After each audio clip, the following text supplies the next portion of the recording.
তো সন্ধেবেলা বসে পড়লাম আবার দুজন মিলে সেই সমস্ত পার্টসগুলো নিয়ে ইনস্টল করতে। প্রথমে তো পুরো ব্যাপারটাই আমার মাথার ওপর দিয়ে যাচ্ছিল, কোনটা কি করব, কার সাথে কোনটা লাগাবো কিছুই বুঝতে পারলাম না।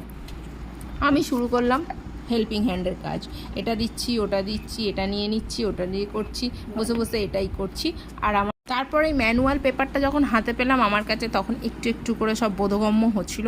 এটা কিন্তু ভীষণ ইম্পর্টেন্ট, এটা দেখেই কিন্তু সব কিছু ইনস্টলেশন করতে হবে। মোটামুটি যখন 90% হয়ে গেছে তখনই চলে এসেছেন সেই বিশেষ ব্যক্তি, যার জন্য এই জিনিসটা আর যে থাকলে পুরো কাজটাকেই গুলিয়ে দেবে। তো যাই হোক, শেষের দিকে বলে আর কোনো অসুবিধা হলো না। অবশেষে আমাদের পুরো গাড়ি রেডি করা হয়ে গেল। এবার হচ্ছে ট্রায়ালের পালা। ভীষণ খুশি, গাড়িতে বসে গাড়ি চালাতে পেরে তো ভীষণ খুশি। অনেক অবশেষে যখন ও গাড়ি থেকে নামতে রাজি হলো, তখন ও জেদ ধরলো গাড়িটা নিয়েই ও ঘুমোতে যাবে।